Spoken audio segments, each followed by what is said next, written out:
العاقبۃ للمتقین الصلاۃ والسلام علی اشرف الانبیاء والمرسلین وعلی آلہ واصحابہ اجمعین ومن تبعہم بإحسان الی یوم الدین اللہم صلی وسلم علی محمد وعلی آل محمد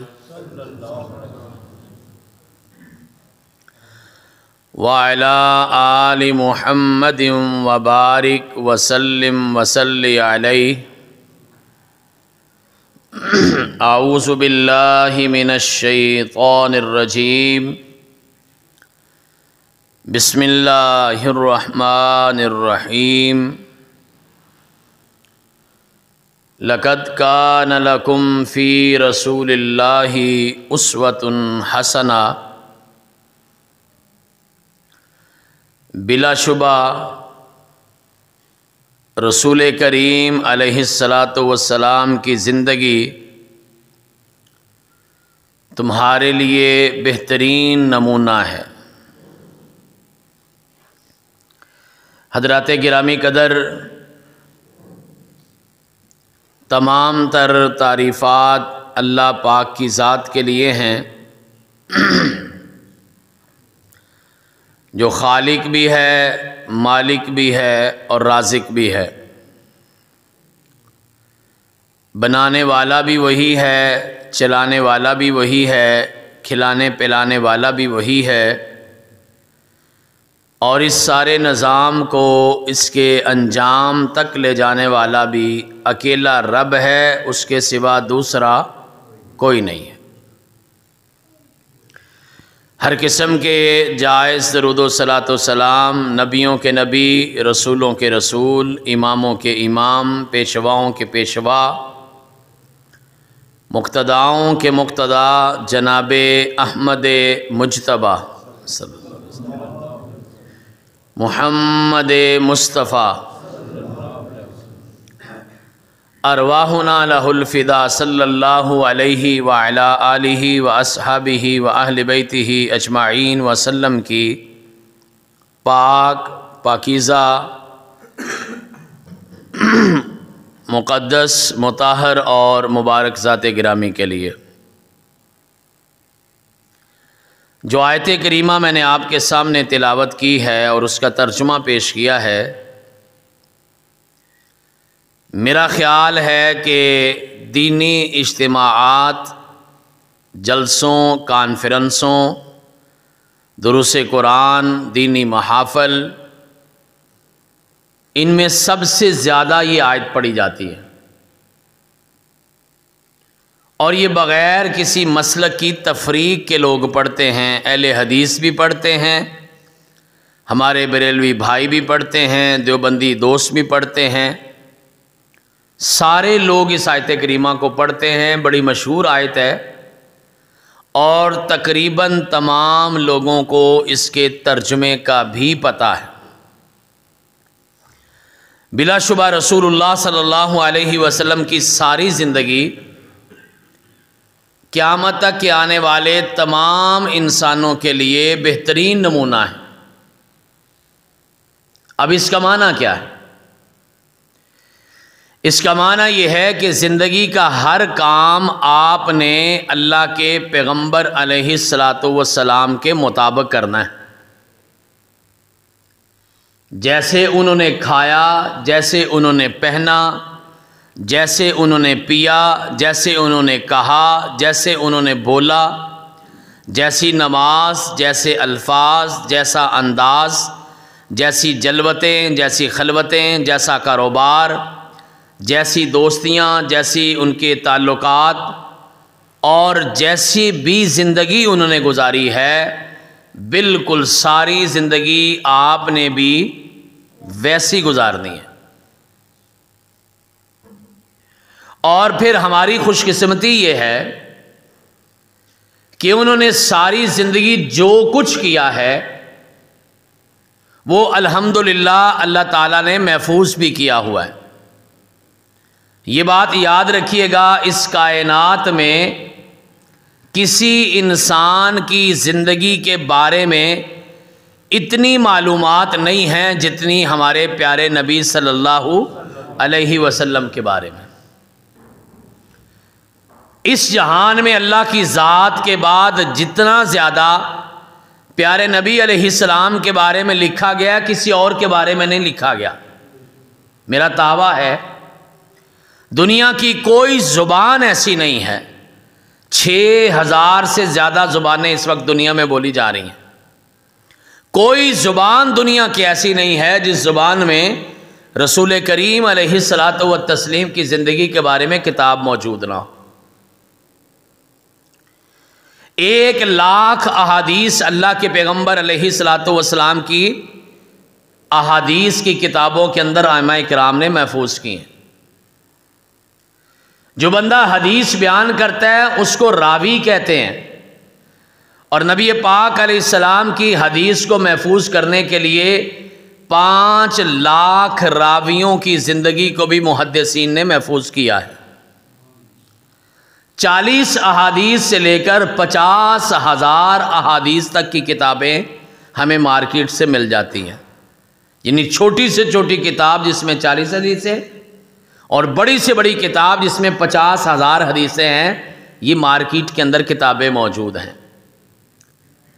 ایک ہمارے پاس ایسا موبائل کے اندر ایک ایسا نظام موجود ہے جسے ہم کہتے ہیں مکتبہ شاملہ۔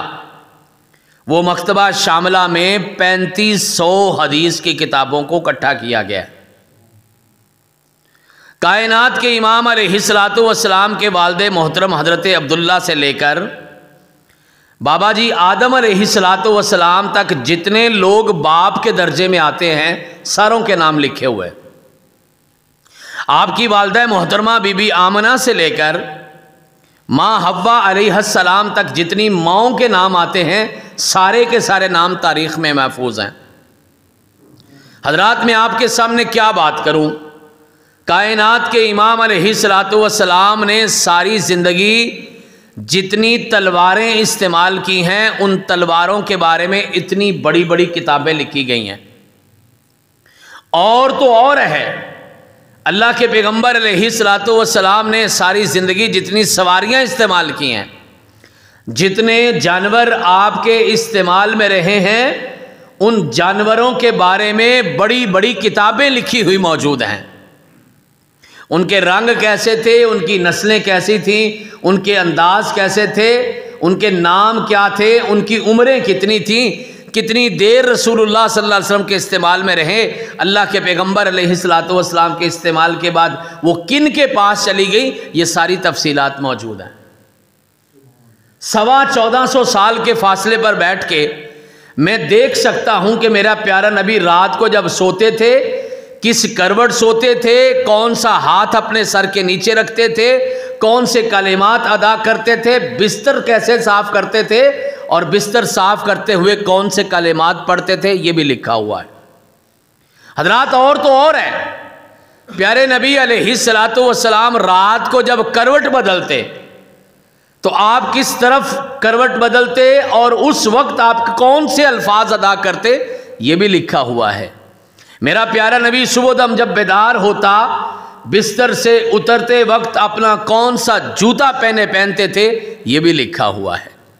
آپ کیسے کھاتے تھے، کتنا کھاتے تھے، لقمہ کتنا ہوتا تھا، چباتے کتنی دفعہ تھے، چباتے کس طرف تھے، کون سی غذائیں پسند تھیں، یہ بھی لکھا ہوا ہے۔ پانی کے کتنے گھونٹ پیتا تھا میرا پیارا نبی، لکھنے والوں نے یہ بھی لکھا ہوا ہے۔ کائنات کا پیارا امام جس وقت بولتا تھا، کیا بولتے تھے، کیسے بولتے تھے، کتنا بولتے تھے، الفاظ، انداز، واز، نصیحت، اور پیارے نبی علیہ الصلاۃ والسلام کا والیوم، ٹون، لہجہ کیسا ہوتا تھا، لفظوں کے درمیان وقفہ کتنا ہوتا تھا، یہ بھی لکھا ہوا ہے۔ حضرات گرامی قدر، پیارے نبی علیہ الصلاۃ والسلام جب چلتے تھے آپ کی رفتار کتنی ہوتی تھی اور آپ کی نظر کہاں پر ہوتی تھی، لکھنے والوں نے یہ بات بھی محفوظ کی ہوئی ہے، یہ بھی محفوظ کیا ہے، آپ جو مسواک کرتے تھے وہ کتنی لمبی چوڑی ہوتی تھی، اور مسواک کتنی بار کرتے تھے، کب کب کرتے تھے، یہ بھی لکھا ہوا ہے۔ میرے پیارے نبی نے ساری زندگی جو کچھ بولا وہ بھی لکھا ہوا، اور جو کیا وہ بھی لکھا ہوا۔ اور میں آپ کو ایک بڑی خوبصورت بات بتانے لگا ہوں، پیارے نبی علیہ الصلوۃ والسلام کی خاموشی بھی لکھی ہوئی ہے، چونکہ آپ کو پتہ ہے نا، ہمارے پیارے نبی جب بولتے ہیں تو بھی حدیث بنتی ہے، جب کچھ کرتے ہیں تو بھی حدیث بنتی ہے، اور جب چپ رہتے ہیں تو اس کو بھی حدیث کہتے ہیں۔ یعنی میرا نبی بولے تو بھی دین بنے، اور میرا نبی خاموش رہے تو بھی دین بنے۔ اس لیے میں نے کہا اتنا زیادہ کسی کے بارے میں نہیں لکھا جتنا آپ کے میرے پیارے نبی علیہ الصلوۃ والسلام کے بارے میں لکھا ہے۔ لیکن ایک بات بڑے افسوس کی ہے، وہ کسی نے کہا تھا ایک تمہیں ہی پڑھنے کی فرصت نہیں، ورنہ ہم تو تیرے شہر میں اخبار بنے پھرتے ہیں۔ لکھا تو بہت ہے، لیکن پڑھنے والوں نے پڑھا کتنا ہے؟ اس مجلس میں علماء کرام کے علاوہ کتنے لوگ بیٹھے ہیں؟ میں ہاتھ نہیں کھڑے کروانا چاہتا، نہ یہ میری عادت ہے، لیکن ہم اپنے ضمیر پہ تو ہاتھ رکھ سکتے ہیں نا۔ کتنے مسلمان اس مجلس میں بیٹھے ہیں، پڑھے لکھے ہیں، بزرگ ہیں، نوجوان ہیں، بیٹے ہیں، جنہوں نے ایک بھی کتاب ساری زندگی میں رسول اللہ صلی اللہ علیہ وسلم کے بارے میں پڑھی ہو۔ لکھنے والوں کی کمی نہیں ہے، پڑھنے والوں کی کمی ہے۔ اور جس کے بارے میں ہم کہتے ہیں کہ لَقَدْ كَانَ لَكُمْ فِي رَسُولِ اللَّهِ أُسْوَةٌ حَسَنَةٌ، ساری زندگی بہترین نمونہ ہے، زندگی کا پل پل، ہر قدم، ہر سانس ان کے مطابق لینا ہے۔ ان کے بارے میں تو ہمیں پتہ ہی نہیں۔ کیا اس مجلس میں کوئی ایسا دوست میرا بیٹھا ہے؟ پھر میں نے ہاتھ کھڑا نہیں کروانا، لیکن دعوت میں نے دینی ہے، پیغام میں نے دینا ہے، جو یہ بتا سکتا ہے جی مجھے اللہ کے پیغمبر علیہ السلام کی ساری زندگی چھوڑیں، مجھے ایک دن پورا یاد ہے، 24 گھنٹے، کہ اللہ کے پیغمبر علیہ الصلوۃ والسلام صبح جاگنے سے لے کر رات سونے تک کیا کرتے تھے، رات سونے سے لے کر صبح جاگنے تک کیا کرتے تھے، 24 گھنٹوں کی کہانی ہم نہیں سنا سکتے، نہیں پتا ہمیں۔ اور لکھنے والوں نے کائنات کے امام کا ایک ایک دن لکھا ہے، ایک ایک مہینہ لکھا ہے، ایک ایک سال لکھا ہے۔ اور لکھنے والوں نے تو اتنا کمال کا لکھا ہے، حال ہی میں پچھلے 1-2 سال پہلے ہمارے کراچی میں ایک عالم دین فوت ہوئے ہیں، مکتبہ دیوبند کے ساتھ ان کا تعلق تھا، ان کا نام ہے ولی محمد رحمت اللہ علیہ۔ انہوں نے کتاب لکھی ہے 439 صفحوں کی، کتاب کا نام ہے ہادی عالم، اور نیٹ پہ بھی پڑھی ہوئی ہے، نوجوان بھی دیکھ سکتے ہیں۔ ہادی عالم کی کتاب 439 صفحے کی کتاب ہے، اور کمال یہ ہے کہ ساری کتاب میں ایک بھی نقطہ نہیں ہے، ساری کتاب بغیر نقطوں کے لکھی ہے۔ اور انہوں نے بڑی خوبصورت بات کی کہ میرے پیغمبر کی ذات پہ کوئی نقطہ نہیں، میں نے ان کی کتاب پہ بھی کوئی نقطہ نہیں ڈالا۔ یعنی لکھنے والوں نے تو اتنا کچھ لکھا ہے، اسی لیے میں نے دعویٰ کیا جتنا ان کے بارے میں لکھا گیا اور جتنا ان کی زندگی کو محفوظ کیا گیا، آج تک اتنا کسی انسان کے بارے میں نہیں لکھا گیا۔ کوئی مذہب کا آدمی دعویٰ نہیں کر سکتا کہ میرے مذہب کے بانی، میرے مذہب کے رہنما، ان کے بارے میں اتنا لکھا گیا ہے، اور اللہ نے محفوظ اس لیے کیا ہے، کل قیامت تک لوگوں نے آتے رہنا ہے، زمانے بدلیں گے، علاقے بدلیں گے، انداز بدلیں گے، طریقے بدلیں گے، سلیقے بدلیں گے، جینے کے انداز اور طور طریقے بدل جائیں گے، اور پھر کسی جنگل میں بیٹھنے والا بھی، کسی شہر میں بسنے والا بھی اگر میرے پیارے نبی علیہ الصلوۃ والسلام کی زندگی کا کوئی کونا دیکھنا چاہے تو بلا شبہ وہ اس سے رہنمائی حاصل کر سکتا ہے۔ اور بیان بھی سب کچھ کیا، زندگی کا کوئی باب نہیں چھوڑا۔ وہ یہودی نے تانا دیا تھا نا سلمان فارسی رضی اللہ تعالیٰ عنہ کو، تمہارا نبی بڑا عجیب نبی ہے، واش روم تک کے طریقے بھی تمہیں سکھاتا ہے۔ تو سلمان فارسی رضی اللہ تعالیٰ عنہ شرمائے نہیں تھے، انہوں نے کہا تھا ہاں جو خیر خواہ ہو نا، جو پکا لیڈر ہو، جو واقعی آپ کو صحیح رہنمائی دینے والا ہو، وہ زندگی کا ہر اصول سمجھاتا ہے اور زندگی کا ہر طریقہ بتلاتا ہے۔ حضرات افسوس کی بات یہ ہے، میرے سمیت شاید آپ میں سے کوئی ایک بندہ بھی ہاتھ کھڑا کر کے یہ دعویٰ نہیں کر سکتا کہ میں نے ساری زندگی کا کوئی ایک دن، حضرات میری بات کو سنیے گا، کوئی ایک دن میں نے رسول اللہ صلی اللہ علیہ وسلم کے مطابق سارا دن میں نے گزارا ہے، وہ مجھے ڈر لگتا ہے کل قیامت کا دہاڑا ہوگا، رسول اللہ صلی اللہ علیہ وسلم حوض کوثر پہ کھڑے ہوں گے، وہ جس جام کو پی کر 50,000 سال تک پیاس نہیں لگے گی، وہ پیالہ پینے ہم بھی جائیں گے انشاءاللہ۔ لیکن سوچنے کی بات یہ ہے، میرا نبی سوال کرے گا نا، کون ہو تم؟ ہم آپ کے امتی ہیں جی۔ اچھا چلو ساری زندگی کا وہ دن بتا، ایک دن جو سارا میری زندگی کے مطابق گزارا ہے، جواب کیا ہو؟ جواب کوئی نہیں ہمارے پاس۔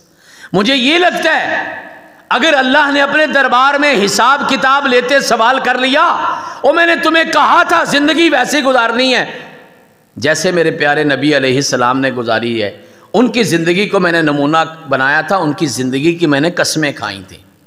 اور یہ بھی نقطہ یاد رکھیں، کائنات کے واحد نبی ہیں حضرت محمد الرسول اللہ صلی اللہ علیہ وسلم، جنہوں نے اپنی نبوت ثابت کرنے کے لیے پہلے کوئی معجزہ نہیں دکھایا۔ انبیاء کرام آتے رہے، معجزے دکھا کے اپنی نبوت کو ثابت کرتے رہے۔ آپ کا میرا پیارا نبی وہ نبی ہے جس نے پہلے کوئی معجزہ نہیں دکھایا، سب سے پہلے لوگوں کے سامنے اپنی زندگی رکھی ہے اور فرمایا حل وجدتمونی صادقا او کاذبا۔ وہ 40 سال گزر گئے، 480 مہینے گزر گئے، 15,000 دن گزر گئے، کوئی ایک دن، کسی ایک دن کا واقعہ ہو میں نے تمہارے سامنے کوئی جھوٹ بولا ہو، کوئی فراڈ کیا ہو، کوئی دھوکہ دیا ہو، کوئی ناانصافی کی ہو، میں نے کوئی وعدہ خلافی کی ہو، اگر ہے تو رجسٹر کھول کے سامنے رکھو۔ اپنے بیگانوں نے کہا تھا ما چربنا علیک الا صدقا، 40 سال کا تجربہ تو یہ ہے کہ ہم نے آپ کی زبان سے سچ کے علاوہ کچھ نہیں سنا۔ یہی سب سے بڑا معجزہ تھا۔ یہ چھوٹا معجزہ، ایک بندہ 40 سال تک کوئی ایک بھی جھوٹ نہ بولے، اس سے بڑا انسانی زندگی میں معجزہ کیا ہو سکتا ہے؟ پھر اسی زندگی کو اٹھا کے اللہ نے ہمارے لیے نمونہ بنایا تھا۔ حضرات میری گفتگو کا پہلا حصہ مکمل ہو گیا، یہ میں نے فکر آپ کو دینا تھی۔ کوشش کریں زندگی کا کوئی ایک دن رسول اللہ صلی اللہ علیہ وسلم جیسا گزار لیں۔ میں کوشش کرتا ہوں مزید 15-20 منٹوں میں آپ کو پوری ترتیب بتا دیتا ہوں۔ پیارے نبی علیہ الصلوۃ والسلام بیدار ہوتے ہیں، پہلا کام الحمدللہ الذی احیانا بعد ما اماتنا والیہ النشور۔ ایک دعا پڑھی، 2 باتیں سمجھائیں، 3 باتیں۔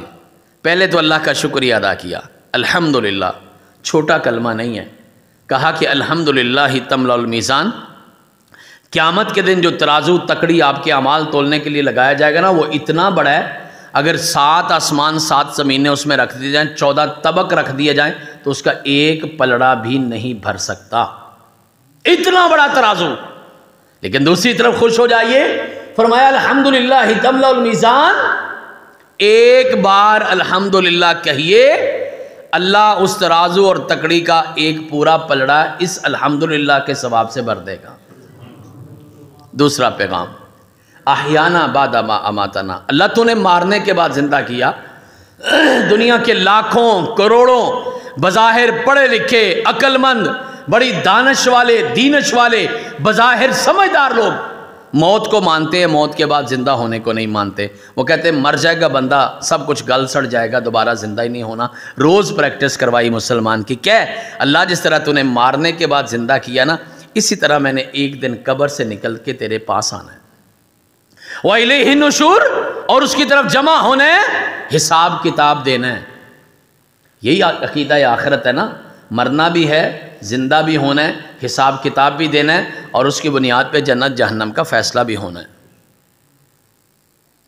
اور پھر دوسرا کام، عائشہ صدیقہ رضی اللہ تعالیٰ عنہ فرماتی ہیں اللہ کے پیغمبر علیہ الصلوۃ والسلام مسواک کیا کرتے تھے، یہ جو ہماری زندگیوں سے نکل گئی، جس کو ہم نے کچھ سمجھا ہی نہیں، جس کے بارے میں کائنات کے امام نے 2 عظیم جملے بولے تھے، فرمایا السواک مطہرۃ الفم ومرضات للرب، مسواک منہ کی صفائی ہے اور رب کی رضامندی ہے۔ چھوٹا سا کام ہے 5 منٹوں کا، 3 فائدے بتاتا ہوں۔ منہ صاف ہوتا ہے، لوگ خوش ہوتے ہیں، اللہ کے نبی کے حکم پر عمل ہوتا ہے، رب راضی ہوتا ہے۔ کائنات کا امام فرماتا ہے مسواک کر کے نماز پڑھو گے نا تو 70 نمازوں کا ثواب بھی ملتا ہے۔ 5 منٹوں کا کام۔ تیسرا کام، کائنات کے امام وضو کرتے، اور وضو کے بارے میں میری بات یاد رکھیے، علماء سے پوچھ لیجئے گا، جس حدیث میں اللہ کے پیغمبر علیہ السلام نے وضو کی فضیلت بیان کی ہے، اس میں صرف وضو کی فضیلت نہیں بیان کی، فرمایا کہ من تودع، جس نے وضو کیا، فاحسن الوضوء، اور اچھے طریقے سے وضو کیا۔ صرف وضو کی فضیلت نہیں آئی، اچھے طریقے سے وضو کرنے کی فضیلت آئی ہے۔ اور وضو کیا ہے؟ فرمایا یہ قیامت کے دن جنت کا زیور ہے۔ جہاں جہاں وضو کا پانی لگے گا وہاں وہاں جنت کا زیور پہنایا جائے گا۔ میں آج کل دوستوں کو یہ بات سمجھا رہا ہوں کہ اپنے گھر میں آپ نے کبھی خواتین کو زیور پہنتے دیکھا ہے؟ آرام سے، سکون سے، حوصلے سے، پیار سے، ناز سے، محبت سے، ٹوٹ نہ جائے، ٹیڑھا نہ ہو جائے۔ وہ جتنا ٹائم وہ زیور پہننے پہ لگاتی ہے اتنا ٹائم ہی وضو کرنے پہ لگا دیا کرو۔ اور آج کے بعد جب جب وضو کرنا، تصور یہ کرنا کہ میں اللہ کی جنتوں کا زیور پہن رہا ہوں، اللہ کی قسم دل میں ٹھنڈک پیدا ہو جائے گی۔ کیا جی خوبصورت کام کر رہے ہو۔ اور پھر کیا فرمایا؟ وضو کرو، دعا پڑھو، 4-5 منٹ کا کام ہے، اور فرمایا ان 4-5 منٹس کے بدلے میں اللہ تعالیٰ جنت کے 8 دروازے کھولتا ہے۔ یہ اسی ہفتے نا ایک جگہ پہ بیان کرتے کرتے میرے ذہن میں بات آئی، میں نے کہا وہ جتنی دیر 8 دروازے کھلنے میں لگتی ہے اتنی دیر ہی وضو کرنے میں لگا لیا کرو۔ اور یہ آپ کے میرے گھر کے دروازے نہیں ہیں، یہ جنت کے دروازے ہیں۔ 8 دروازے کھلنے ہیں تو پھر وضو کمال سے، محبت سے، پیار سے کیا کرو، تاکہ میرے رب کو وضو ایک بھی پسند آ گیا نا تو انشاءاللہ آپ کی میری نجات کے لیے کافی ہو جائے گا۔ چوتھا کام، کائنات کے امام فرض نہیں کیا لیکن نماز تہجد پڑھتے تھے۔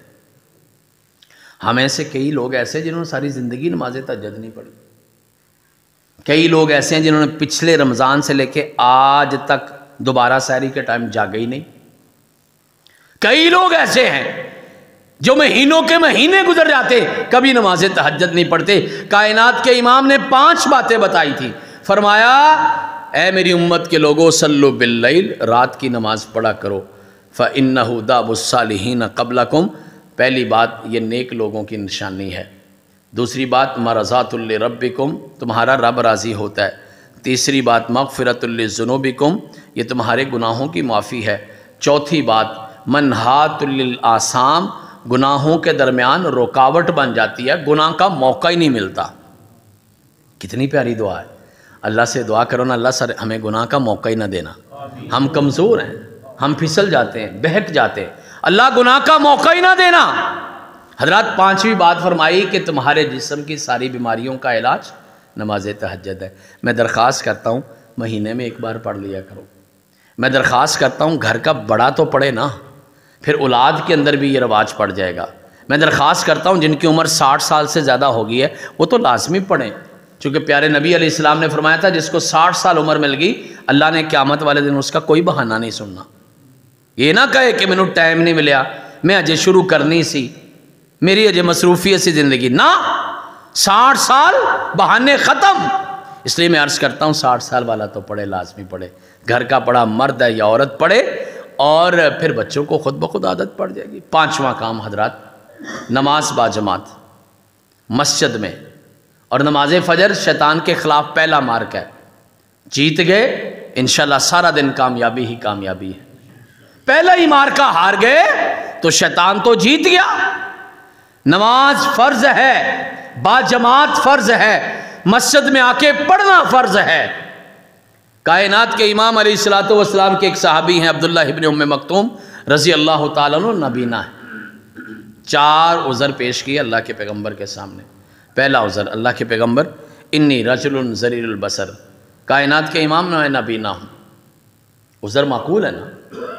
دوسرا عذر لیس لی بقائد، میرا ہاتھ پکڑ کے مسجد میں لانے والا بھی کوئی نہیں، معقول ہے نا۔ تیسرا عذر بینی و بینک ھذا الواد، میرا گھر مسجد سے بہت دور ہے، عذر معقول ہے نا۔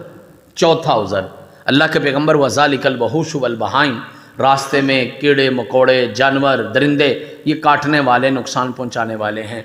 چاروں ہی عذر معقول تھے، لیم ایکسکیوزز نہیں تھے، سالڈ ریزن تھی۔ اور کیا کہا؟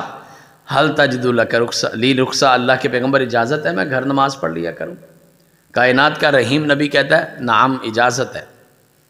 اٹھ کے جانے لگے تو اللہ کے پیغمبر علیہ السلام نے صحابہ سے کہا بیٹھ جاؤ، اس کو بٹھاؤ عبداللہ کو۔ بیٹھ گئے، وہی ختم ہوئی، سوال کیا عبداللہ حل تسمع النداء، اذان کی آواز گھر تک آتی ہے؟ نعم یا رسول اللہ صلی اللہ علیہ وسلم، جی اللہ کے پیغمبر آتی ہے۔ فرمایا لا اجد لک رخصہ، اللہ کا پیغام آ گیا، کوئی اجازت نہیں، مسجد میں آنا پڑے گا۔ اور امام حاکم رحمۃ اللہ علیہ نے اس حدیث کو بیان کرنے کے بعد ایک بڑی خوبصورت بات لکھی ہے، حیران ہو جائیے۔ لکھتے ہیں پھر حضرت عبداللہ ابن ام مکتوم رضی اللہ تعالیٰ نے اپنے گھر سے لے کر مسجد تک رسہ باندھ لیا، دیواروں کے ساتھ ساتھ اس کو پکڑ کے آتے اور نماز پڑھ کے پکڑ کے گھر چلے جاتے۔ ہم نہ نابینا ہیں، نہ ہمیں آنے کا مسئلہ ہے، نہ ہمارے گھر مسجدوں سے دور ہیں، ماشاءاللہ گلی گلی میں مسجدیں ہیں، ہمارے لیے یہ بھی مسئلہ کوئی نہیں کہ نقصان کا کوئی اندیشہ ہے، اور آوازیں بھی ہمیں اذان کی آتی ہیں، پھر مسجد میں آ کے نماز پڑھو۔ اور فرمایا جو مسجد میں آتا ہے وہ اللہ کا مہمان ہوتا ہے، اور عام بندہ بھی ریا تو ریا بھی بندہ ہوئے نا، تے اچانک بھی مہمان آ جائے نا، تے اپنی کوشش کے مطابق وہ دی چنگی میزبانی کرتا ہے، اور کرنی بھی چاہیے، ایمان کی نشانی ہے۔ تو میرے یہ بتائیں جو اللہ کا مہمان ہے وہ ایویں ہی چلا جائے گا؟ وہ ایویں نہیں آتا، وہ اللہ اس کو توفیق دیتا ہے تو وہ آتا ہے۔ وہ کہا نا کسی نے، ڈرائیور تھا نا، مالک کے ساتھ سفر کرتا تھا، اس نے کہا استاد جی باقی کوئی گل نہیں، بس میں نماز پڑھنی کرنی، یہ میری شرط ہے۔ انہوں نے کہا پڑھ لیا کر۔ نماز پڑھنے گیا، کسی نماز میں تو دیر لگ گئی، مالک باہر گاڑی میں بیٹھا، تنگ ہو گیا، آواز دیتا ہے آ جاؤ، کہتا آ رہا ہوں۔ دوسری دفعہ، تیسری دفعہ کہتا ہے آ کیوں نہیں رہے؟ ڈرائیور کہتا ہے وہ مینوں باہر نہیں آن دے رہا۔ جملے پہ غور کرنا ہے، وہ مینوں باہر نہیں آن دے رہا۔ بڑا غصے چ آیا، کیڑا جڑا تینوں باہر نہیں آن دے رہا؟ ڈرائیور کہتا ہے جڑا تینوں اندر نہیں آن دے رہا وہ مینوں باہر نہیں آن دے رہا۔ اس کی توفیق کے بغیر کوئی نہیں آتا۔ آپ بیٹھے نا ماشاءاللہ اچانک اعلان پہ، قاری صاحب کی محبت ہے، اللہ ان کو سلامت رکھے، خطیب مکرم کو۔ آپ اور میں اپنی مرضی سے تھوڑا ہی آئے ہیں، اس نے بلایا ہے، اس نے توفیق دی ہے، اس کا شکریہ ادا کرو کہ اس نے آنے کی توفیق دے دی ہے، اور جس کو یہاں پہ بٹھا لیا اس کے لیے اور کیا چاہیے۔ یا الہی اگر تو نے میرا مقدر نہ بدلا، بتا پھر یہ کامل نظر کس لیے ہے؟ اگر یہاں سے بھی خالی لوٹ جاؤں یہ در کس لیے ہے، یہ گھر کس لیے ہے؟ دنیا کا ہر وہ کام جو کہیں نہیں ہوتا وہ یہاں پر ہوتا ہے۔ اللہ کرے ہم آتے رہیں، میرا مولا ہمارے کام کرتا رہے اور کرتا بھی رہے گا انشاءاللہ۔ حضرات 5 کام میں نے آپ کو بتا دیے۔ پہلا کام دعا، دوسرا کام مسواک، تیسرا کام نماز تہجد، چوتھا کام نماز فجر جماعت کے ساتھ، بلکہ ہر نماز جماعت کے ساتھ، 5واں کام بتا کے نا، چونکہ زیادہ لمبی بات کا وقت نہیں ہے، میں آج صرف 5 ہی بتاؤں گا، پھر اگر کبھی موقع ملا تو انشاءاللہ باقی کام بھی بتاؤں گا۔ 5واں کام یہ ہے، پھر وہیں بیٹھ جاتے ہیں۔ اے جڑا کام اسی کرنے ہیں نا، نماز پڑھی تے چھال مار کے باہر گئے، یہ کائنات کے امام نہیں اس طرح کرتے۔ فجر پڑھی وہیں بیٹھ کے، اور سورج نکلنے تک اللہ کا ذکر اذکار کرتے رہے، اللہ کو یاد کرتے رہے۔ دعا بھی ذکر ہے، نماز بھی ذکر ہے، نفل بھی ذکر ہے، قرآن پاک کی تلاوت بھی ذکر ہے، کچھ بھی کرتے رہے۔ اور پتہ ہے ذکر کیا چیز ہے؟ آپ نے ایک آیت بڑی مشہور سنی ہے، فَاذْكُرُونِی اذْكُرْكُم۔ میں آج آپ اس کو بڑا خوبصورت ترجمہ بتاتا ہوں۔ پتہ ہے اس کا ترجمہ کیا ہے؟ اس کا ترجمہ یہ ہے کہ تو میرا نام لے تو میں تیرا نام لے آؤں. یہی ترجمہ ہے نا جی, علماء سے پوچھ لے. ذکر کرنا, نام لینا. تو میرا نام فرش تے لے تے میں تیرا نام عرش تے لواں گا. ذکر کا اس سے خوبصورت ترجمہ اور فائدہ کیا ہو سکتا ہے؟ میں یہاں بیٹھ کے اللہ اللہ کر رہا ہوں اور آسمان والا اپنے فرشتوں کے اندر بیٹھ کے میرا نام لے رہا ہے. اس سے زیادہ کوئی خوبصورت بات ہو سکتی ہے؟ اور رب جس کو یاد کرے اور جس کا رب نام لے, ایتھے تقریر چ کوئی نمبردار یا کوئی چودھری یا کوئی تھانے دار یا کوئی M N A M P A ساڈا نام لے نا, تو اسی ریکارڈنگ لے کے پھرنے, ویکھو جی انہاں میرا تقریر چ نام لیا سی. اور جس کا نام رب لے, اس سے بڑا کوئی خوش نصیب ہے. ذکر کرتے رہتے. اور اللہ کے پیغمبر علیہ الصلوۃ والسلام کے بارے میں عائشہ فرماتی ہیں ہر وقت ہی اللہ کا ذکر کرتے تھے. اور میں کہتا ہوں اتنا سوکھا کام بھی نہیں ہم کر سکتے. اپنا کام کرو سبحان اللہ پڑھتے رہو, اپنی ڈرائیونگ کرو, گاڑی چلاؤ سبحان اللہ الحمدللہ پڑھتے رہو. او بھائی آپ لیٹے ہوئے ہو, نیند نہیں آ رہی, اللہ کا نام لے لو, کیا فرق پڑے. لیکن انشاءاللہ قیامت والے دن جب یہ پہاڑوں کی طرح اعمال سامنے آئیں گے نا, پھر انشاءاللہ ان کی قیمت کا ہمیں پتہ چل جائے گا. حضرات 5 کام بتا دیے, تھوڑا جا سبق دے دینے تاکہ کام شروع تے کریے نا. کوشش کرو کہ ایک دن اللہ دے پیغمبر دی زندگی ورگا گزارنا ہے انشاءاللہ. آج میں نے ابتدا کر دی ہے, کبھی موقع ملا تو اگلا سبق دے کے جاؤں گا انشاءاللہ العزیز. آج میں ایک اور مقصد کے لیے آپ کے پاس آیا ہوں, اور میں خود آیا ہوں, یعنی کوئی باقاعدہ جلسہ پروگرام اشتہار نہیں ہے. حضرت شیخ سے میں نے خود ٹائم لے کے حاضری دی ہے یہاں پر. میں نے تقریباً 26 یا 27 سال اس جگہ پہ بیٹھے ہوئے گزار دی ہیں, میرا اللہ قبول کر لے. کچھ سال پہلے میرے ذہن میں خیال آیا کہ ہماری قوم کے جلسے بڑے ہیں, کانفرنسیں بڑی ہیں, خطبات جمعہ ہیں, علماء ہیں, درس قرآن ہیں, بہت کچھ ہے. اس سب کے باوجود اس قوم کے پلے کچھ نہیں ہے. مجھے معاف کر دینا, میں آپ کو سچ بتاتا ہوں. کتنے لوگ ہیں جن کو اذان کا ترجمہ آتا ہے؟ نہیں آتا. 5 وقت کے نمازی 50 سال سے نماز پڑھنے والے, نماز کا ترجمہ نہیں آتا, پتہ ہی نہیں ہے کیا کہہ رہے ہیں. اور اگر میں اگلی بات کر دوں تو پھر تو شاید 1% بھی نہ ہو جنہیں قرآن پاک کا ترجمہ آتا ہے. میں لاہور جس کالج میں یونیورسٹی میں پڑھاتا ہوں, ہر سال میں بچوں سے پوچھتا ہوں بیٹا 14 15 سال پڑھ کے آئے ہو, کتنے بچوں کو قرآن پاک کا ترجمہ آتا ہے؟ مسلمان کے بچے ہیں, مسلمان کی بیٹیاں ہیں, لیکن 1% بھی لوگ نہیں ہیں جن کو قرآن پاک کا ترجمہ آتا ہے. میرے ذہن میں نا ایک دن بڑی عجیب بات آئی, میں اکثر دوستوں سے کر دیتا ہوں. اگر قیامت والے دن حساب کتاب لیتے لیتے میرے رب نے ایک بات کر دی, وہ ساری زندگی کا حساب کتاب چھوڑ, سورہ فاتحہ کا ترجمہ سنا اور جا جنت میں. آپ کو پتہ ہے کتنے لوگ فیل ہو جائیں؟ میری امت کا 90% سے زیادہ طبقہ فیل ہو جائے گا. وہ قوم جو ساری رات جلسے کرتی ہے, میں اس کی بات کر رہا ہوں. عام آدمی کی تو میں بات ہی نہیں کر رہا, جو نماز نہیں پڑھتا اس کی تو میں بات ہی نہیں کر رہا. یہ میں نمازیوں کی بات کر رہا ہوں, یہ میں جلسے سننے کروانے والوں کی بات کر رہا ہوں, علماء کے علاوہ. اگر میری بات آپ کو بری لگی ہے تو میرے بھائی کل کی کسی نماز پہ یہ تجربہ کر لینا, کتنے نمازیوں کو سورہ فاتحہ کا ترجمہ آتا ہے؟ نہیں آتا. پھر جرم ہمارا ہے, غلطی ہماری ہے, ہم نے آپ کو پڑھایا ہی نہیں. اسی کوئی ہور ہی کہانیاں لے کے بیٹھے رہے تواڈے نال, ہم قصے کہانیوں سے لوریوں سے ہی باہر نہیں آئے.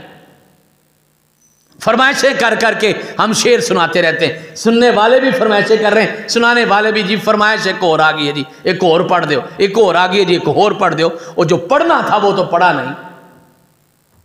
آپ تو شاید بچ جائیں گے کہ یا اللہ اسی تو انتظام ہی کر سکنے سا, اشتہار ہی لا سکنے سا, کھانا پکا سکنے سا, وہ سارا کچھ کر دیتا. اگلی گل تو انہاں دسنی سا. تو میں نے الحمدللہ کوشش کی ہے, ایک بڑی خوبصورت سی کتاب آپ دوستوں کے لیے تیار کی ہے, جس میں صرف 40 دنوں میں, جی میں مسجد میں باوضو بیٹھا ہوں اور ذمہ داری سے بات کر رہا ہوں, صرف 40 دنوں کے اندر آپ پورے قرآن پاک کا ترجمہ پڑھ سکتے ہیں. 40 سبق لکھے ہیں, 150 پونے 200 صفحے کی کتاب ہے, چھوٹے سائز کی کتاب ہے. میری درخواست صرف اتنی ہے، روزانہ 1 گھنٹہ اللہ کے دین کو دے دو. مسجد کے امام صاحب سے پڑھ لو، یا گھر میں کو پڑھا لکھا بچہ دوست ہے وہ خود پڑھ لے. اپنی بیٹیوں کو پڑھاؤ، اپنی بہنوں کو پڑھاؤ، اپنے رشتہ داروں کو پڑھاؤ.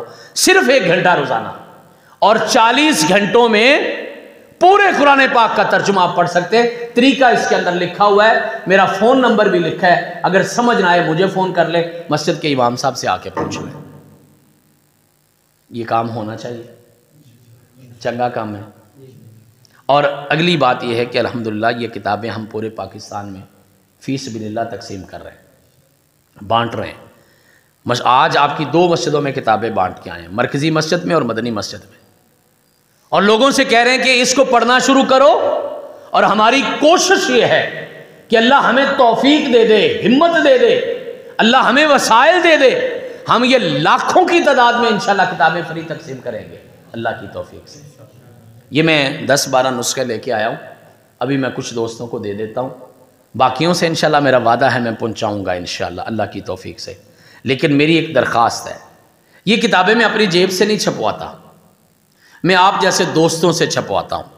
میں دعوت دیتا ہوں، کوئی میرا بھائی چھپوا دیتا ہے، میں جا کے تقسیم کر دیتا ہوں. آپ کی اس چھوٹی سی مجلس میں بھی میری دعوت ہے. 100 کتاب 10,000 روپے کی چھپتی ہے. 100 کی کتاب چھپتی ہے. 100 کتاب تقریباً 10,000 روپے کی چھپتی ہے. اس پوری مجلس میں کوئی میرا ایسا بھائی بیٹھا ہوا ہے جو ہاتھ کھڑا کر کے وعدہ کرتا ہے جی 100 کتاب میں چھپوا دوں گا. آپ جا کے تقسیم کریں، 100 میں سے 10 بندے بھی قرآن پڑھ گئے تو اتنا بڑا صدقہ جاری ہے. کوئی میرا پیارا بھائی دوست بزرگ یہاں بیٹھا ہے جو کہے جی 100 کتاب میں چھپوا دوں گا انشاءاللہ. ہم اللہ کی توفیق سے اسی طرح جا کے ابھی بھی آپ کے سامنے فری تقسیم کرنی ہے، پھر بھی کریں گے انشاءاللہ، اور پورے پاکستان میں کریں گے. سکولز میں جی بنتی ہے بھائی جان زکوٰۃ کے پیسے. جی کو وعدہ ہے 100 کتاب کا. بسم اللہ، ایک وعدہ آپ کا ہو گیا، ایک آپ کا ہو گیا، ایک آپ کا ہو گیا. اللہ پاک آپ کو جزائے خیر دے. اچھا میں چاہتا ہوں کہ سارے بندے اس میں شامل ہوں. 50 کتابیں پھر کتنے کی ہوئیں؟ 5,000 دی. لو 5,000 دی 50 کتابیں نے 50 چھپوانے والا بھی کوئی ہے. 3 دوستوں نے 100 کتاب کا وعدہ کر لی. 100 آپ چھپوا دیں گے. چوتھا آپ کتنے جی؟ 100 ماشاءاللہ. 5 ہو گئے جی. آپ 50 یا 100 ماشاءاللہ 6. چلو میں کہتا ہوں 1,000 سے کتاب کر لیتے ہیں، 600 ہو گئی ہے. باقی 400 بھی کو وعدہ کرے جی، کو 50 کا کر لے، کو 100 کا کر لے. 1,000 کتاب اور چھپے گی. اور میرا اگلا وعدہ سن لے. قاری صاحب کو میں گواہ بنا کے، کلیم اللہ بھائی کو گواہ بنا کے اعلان کر رہا ہوں. یہ جہاں لکھا ہوا ہے نا نیچے سبیل الاکرام فاؤنڈیشن، یہاں پہ آپ کی مسجد الیاس کا نام آئے گا. مسجد الیاس کام ہوگی. 1,000 کتاب کے اگر آپ پیسے دے دیتے ہیں تو انشاءاللہ ہم چھپوا دیتے ہیں. 600 کتاب ہو گئی جی. اور میرا کوئی بھائی یہ وعدہ کرتا ہے جی انشاءاللہ 50 کتابوں کا وعدہ، جی بسم اللہ 50 کتابیں آپ کے آگئی 650 ہوگی. اور جی بسم اللہ، یہ کوئی بڑا کام نہیں ہے، یہ ہم چلتے پھرتے پیسے خرچ کر دیتے ہیں. باقی 350 کتاب رہ گئی ہے. اس میں سے کوئی اور میرا بھائی اگر وعدہ کر لے انشاءاللہ العزیز، ارادہ کر لے، اللہ آپ کے لیے وسائل پیدا کرے گا. بسم اللہ، کوئی 100 کا یا 50 کا. جی کتنی جی؟ 50 آپ کی ہو گئی ماشاءاللہ. لو جی 700 کتاب ہو گئی ہے. تے 1000 وچوں 700 کتاب ہو جائے تو بقایا تے رہی 300 جاندی ہے. 300 کتاب کے لیے کوئی میرا اور بھائی اگر وعدہ کرتا ہے، 3 بندے اور وعدہ کر لیں، یہ کام اللہ نے پورا کر دینا ہے انشاءاللہ العزیز. جی بسم اللہ جی. 100 آپ کے 800 ہوگی جی. لو باقی تو رہ ہی کچھ نہیں گیا. 800 کتاب کا مطلب ہے کہ 200 رہ گئی. 200 کتاب اگر کوئی میرا بھائی وعدہ کر، جی ان کو پکڑا جزاکم اللہ جی. بھائی ہے صاحب کوئی بات نہیں، وہ کر لیتے ہیں. باقی بھی جتنے بھائی بیٹھے ہیں نا، میرے دوست یہاں بیٹھے ہیں، چلو 10 کتابوں کے لیے 1000 روپے جمع کروا دے. 10 کتابیں کر کے ہم پوری کر لیتے ہیں. اللہ آپ کو جزائے خیر دے. یہ کتابیں مجھے پکڑائے جی. اللہ پاک آپ کو سلامت رکھے. آپ نے بڑی محبت کی ہے، اور جن بزرگوں نے یہ وعدہ کیا ہے یہ ان کو قاری صاحب محترم آپ اپنے ہاتھوں سے پکڑا دیں. اللہ پاک آپ کو جزائے خیر دے. لو جی بزرگوں، یہ آپ تو پکڑے نا. ہاں اکاؤنٹ دے دیتا ہوں میں آپ کو، وہ کوئی ایشو نہیں، اکاؤنٹ دے دیتا ہوں. جی بیٹا جی لے جی دیں کتاب ان کو جا کے دیں. جی بیٹا کوئی بات نہیں، کر لیں. جزاکم اللہ. اللہ پاک آپ کو سلامت رکھے. جی بسم اللہ جی. آپ بھی لیں، آپ لیں جی کتاب. اللہ پاک آپ کو سلامت رکھے، جزائے خیر دے. یہ قیمتاً نہیں ہے، نہ یہ آپ کے پیسوں کے بدلے میں ہے، یہ فی سبیل اللہ انشاءاللہ. اور بھی کتابیں دے دیں گے. آج اصل میں کچھ مسجدوں میں لوگوں نے خود کتابیں پکڑ لیں، چھین لیں تو زیادہ. جی بسم اللہ جی، بزرگوں کے لیے لو جی، آپ کی قسمت میں آخری کتاب ہے. آپ قاری صاحب سے رابطے میں رہیے گا، میں کتابیں اور بھیج دوں گا. اور آپ مجھے تعداد بتا دیجیے کہ جی اتنی کتابیں اور بھیج دیں، میں انشاءاللہ العزیز بھیج دوں گا. لیکن میری ایک درخواست سن لے آخری، ایتھے مسیتے ہی بہ کے وعدہ کرو کہ پڑھنی لازمی ہے نا. مینوں اج کاموں کی ایک بندے نے گل دسی تے گل چنگی دسی. انہیں کہا جی لوگ کتاب لے لیندے نے، پڑھتے ہیں. یہ پڑھنے والی کتاب ہے. جس بندے کو نہ سمجھ آئے کلیم اللہ کے صاحب کے پاس آ جائے یا قاری عدنان صاحب کے پاس آ جائے، شیخ صاحب کے پاس. انشاءاللہ یہ طریقہ آپ کو بتا دیں گے. تھوڑا سا طریقہ موٹا موٹا میں ان کی قسمت میں ان کو ابھی خدمت میں عرض کر دیتا ہوں. جن دوستوں نے وعدہ کیا ہے، میں ابھی کچھ دیر یہاں پہ بیٹھا ہوں. 50 کتابیں ایک خاتون، جی اللہ پاک جزائے خیر دے. جن دوستوں نے اور جن محترم حضرات نے وعدہ کیا ہے وہ اپنا ابھی فنڈ پہنچا دیں. اور میں کوئی آدھا گھنٹہ یہاں بیٹھا ہوں، میرا دل کر رہا ہے کہ میں کسی دوست سے چائے شائے پی لوں. قاری صاحب جو ہیں انشاءاللہ پلائیں گے، تو آپ آدھے گھنٹے کے اندر اندر پہنچا دیں. اکاؤنٹ نمبر لے لیں، جائز کیش نمبر لے لیں، جیسے آپ کو آسانی ہو. بعد میں دے دیں.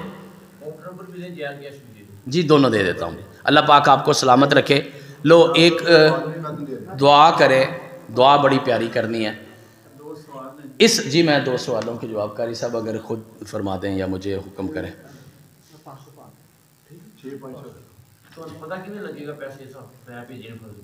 جب آپ بھیجیں گے نا تو آپ میسج بھی مجھے کر دیں، وائس میسج کر دیں اپنے نام کا کہ جی یہ میں نے 5000 یا 10000 بھیج دیا، تو مجھے پتہ چل جائے گا انشاءاللہ. باقی جن دوستوں نے وعدہ کیا ہے وہ بھی کوشش کریں ابھی جمع کروا دیں یا بعد میں جمع کروا دیں، جیسے آپ کے لیے آسانی ہے.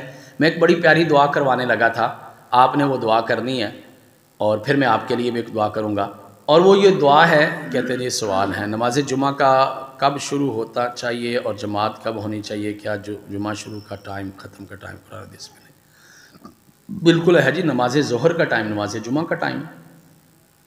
کوشش یہ کرنی چاہیے کہ نماز جمعہ کا جو آج کل مثال کے طور پر اگر ہم نماز جو ہے وہ 12:45 یا 1 بجے کا ٹائم ہے، تو کوشش کر کے اس سے آگے پیچھے کو 10 15 20 منٹ کا آگا پیچھے ہو سکتا ہے، چونکہ ٹائم ہوتا ہے نماز کا.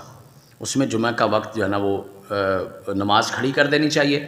ہاں جو نماز جمعہ کا وقت ہے ٹوٹل یعنی خطبہ وغیرہ، وہ آپ مقامی وقت کے مطابق رکھ سکتے ہیں کہ لوگوں کی دلچسپی کیا ہے. اب ہم شہر لاہور کے رہنے والے، جہاں میں جمعہ پڑھاتا ہوں وہاں لوگ 25 منٹ جمعہ پڑھتے ہیں، میں 25 منٹ ہی تقریر کرتا ہوں. اور میرا خیال ہے بندے نے جو بات کرنی ہوتی ہے وہ 5 منٹ بھی کی جا سکتی ہے تو 100 منٹ بھی وہی کی جا سکتی. عام طور پہ ہمارے ہاں 45 منٹ کا ٹائم رکھا جاتا ہے، اور یہ بڑا مناسب سا ٹائم ہے، نہ بہت زیادہ ہے نہ بہت تھوڑا ہے. دیکھو نا ہفتے ایک بار ہی آنا نا، جمعہ تو ایک ہی ہے نا ہفتے میں. یہ اصل دے وچ جمعہ کلاس ایک پوری کہ کوئی 40-45 منٹاں ایک گل سمجھائی جائے، اگلے جمعے تک ہونے تے کوشش کر کے عمل کیتا جائے. تو یہ اتنا بڑا اہم مسئلہ ہے. یہ بتا دیں کہ فرض نماز با جماعت کے فوراً بعد ہاتھ اٹھا کر دعا مانگنا قرآن و حدیث سے ثابت ہے. اچھا جی، اب اس کے بارے میں بات میں نے تھوڑی سی تفصیل سے کرنی ہے، چونکہ انج ہاں نہ جواب نہیں دیتا جا سکتا. پہلی بات تو یہ ہے کہ رسول اللہ صلی اللہ علیہ وسلم نے ساری زندگی نماز فرض کے بعد ہاتھ اٹھا کے دعا اجتماعی نہیں کروائی. یہ بات پہ ساروں کا اتفاق ہے، کسی کو اختلاف نہیں. ایک بات. دوسری بات یہ ہے کہ یہ فرمایا کہ نماز با جماعت کے بعد کا جو وقت ہوتا ہے نا، یہ دعا کی قبولیت کا وقت ہے. 2 باتیں ہو گئی. تیسری بات، جب رسول اللہ صلی اللہ علیہ وسلم سے کسی صحابی نے آ کے کہا ہے نا کہ اللہ کے پیغمبر فلانا کام ہے دعا کروا دیں، آپ بے شک مجلس میں بیٹھے ہیں، آپ بے شک جمعہ پڑھا رہے ہیں، آپ نے دعا کروا دی. مجلس میں بیٹھے ہیں تو ہاتھ اٹھا کے کروائیے، بالکل خطبہ جمعہ کے دوران نہیں. اچھا، اب یہ 3 باتیں جب آپ اکٹھی سمجھ جائیں گے نا، اب اگلی بات سمجھ لیں جو ہمارے علماء کرتے ہیں الحمدللہ. وہ یہ کہ روٹین تو نہیں بناتے کہ ہر نماز کے بعد ہاتھ اٹھا لیے، ہر نماز کے بعد ہاتھ اٹھا لیے. الحمدللہ مسلک اہل حدیث کے علماء نے بڑا خوبصورت طریقہ اختیار کیا ہوا ہے. اگر کسی نماز کے بعد کوئی نمازی صاحب کہہ دیتے جی بیماراں واسطے دعا کرنا، اے جی بارش دی دعا کرنا، اے جی میرا کوئی بندہ فوت ہو گیا اندے واسطے دعا کرنا، پھر دعا کروا دیتے ہیں. اس میں ساری سنتیں پوری ہو جاتی ہیں. ٹھیک ہے، بالکل حرام بھی نہیں کرنا چاہیے، بالکل روٹین بھی بنانی نہیں چاہیے۔ ہمارے علماء الحمدللہ میں نے جہاں تک دیکھا ہے یہی طریقہ اختیار کرتے ہیں اور یہی مناسب طریقہ ہے۔ باجماعت سجدہ تلاوت والی آیت پر سجدہ کے لیے رفع الیدین کرنا چاہیے کہ نہیں؟ اگر کرنا چاہیے تو کون سے دن؟ نہیں، میں نے رفع الیدین تو کہیں نہیں سنا۔ آپ تلاوت کر رہے ہیں، سجدہ آ گیا تو آپ ویسے ہی سجدے میں جاتے، اس کے لیے رفع الیدین کی میں نے حدیث کہیں نہیں پڑھی۔ لیکن میری اگلی بات بھی سن لیں، میرا علم ناقص ہو سکتا ہے، میرا علم کمزور ہو سکتا ہے، مجھے آپ کو رفع الیدین کی حدیث دکھا دیں، صحیح حدیث ہوگی، ہم بھی عمل کر لیں گے، میرے علم کے مطابق نہیں ہے۔ سجدہ تلاوت کے لیے جاتے وقت رفع الیدین کرنا یا اٹھ کے رفع الیدین کرنا، یہ میں نے کہیں نہیں پڑھا۔ سہون ہو جائے تو وہ غلطی کی تو معافی ہے جی۔ لو جی، میں جی بسم اللہ جی، میں پہلے ان کی بات جی جی، اصل میں وہ دو دعائیں ہیں، وہ ایک ہے وطر، یہ جو ہم نماز عشاء کا پڑھتے ہیں، ایک وہ دعا ہے قنوت کی۔ قنوت کی دعا رکوع کے بعد ہے اور ہاتھ اٹھا کے۔ جو وطر کی دعا ہے وہ رکوع سے پہلے ہے اور بغیر ہاتھ اٹھائے، ایسے ہاتھ باندھے باندھے تلاوت جب آپ نے مکمل کر لی اس کے بعد آپ پڑھیں گے۔ ٹھیک ہو گیا جی بزرگوں؟ کسی کا قول حدیث پہ حق نہیں ہو سکتا، حدیث آپ بھی ہو سکتی ہے، بالکل ہو سکتی ہے۔ یہی پہ امام ہے ہمارے، انہوں نے قول پہ قرار دیا ہے کہ ایک سجدہ دعوت کے لیے رفع الیدین کرنی چاہیے۔ ٹھیک ہے جی، ان سے ہم بھی بات کر لیں گے انشاءاللہ، وہ زیادہ بہتر جانتے ہیں، بڑے عالم ہوں گے، وہ اگر ہمیں کوئی اس کا ثبوت دیں گے تو انشاءاللہ ہم بھی، میں نے تو پہلے جی جی بچپن سے دے کر اس عمر تک ابھی تک نہیں کیا، جی جی پوری زندگی۔ ٹھیک ہے جی۔ اسی مسجد میں نے آ کر دیکھا ہے اور پھر پوچھا بھی ہے۔ دیکھیں جی، میں آپ کو ان کے بارے میں یہ بات کہہ سکتا ہوں، اگر ان کے پاس دلیل مضبوط ہے، ابھی سب بات پیش کریں؟ نہیں ابھی نہیں، ابھی یہ مجلس اس کی نہیں ہے، ہم بعد میں بات کر لیں گے، تو پھر ہم اس کو مانیں گے انشاءاللہ، چونکہ ہمارا تو مسلک ہی یہ ہے کہ جو بھی ہمیں بندہ مضبوط دلیل دکھا دے، بے شک ہم نے ساری زندگی عمل نہیں کیا، ہم کریں گے انشاءاللہ۔ تو انشاءاللہ ان سے بات کر لیتے ہیں۔ اللہ تعالیٰ آپ کو، میں دعا کروانے والی بیچ میں رہ گئی، میں دعائیں کروانی سی اس کتاب دے بارے، اللہ سونے کو دعا کرو کہ اللہ ایک کتاب والا کام قبول کر لے۔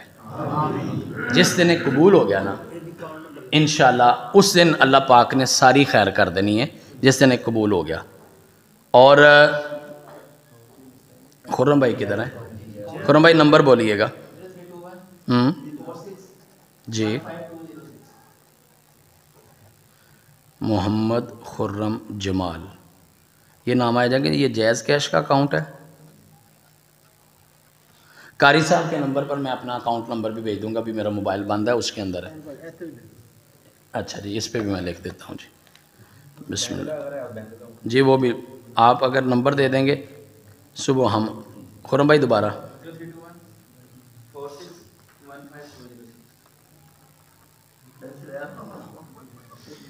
محمد خرم جمال، تھوڑے واسطے بھی دو چار بڑیاں سونیاں دعاواں کرنیاں نے، تشریف رکھو۔ لو جی، باقی یہی نمبر آپ آگے لکھ دیں اگر کسی دوست کو چاہیے تو۔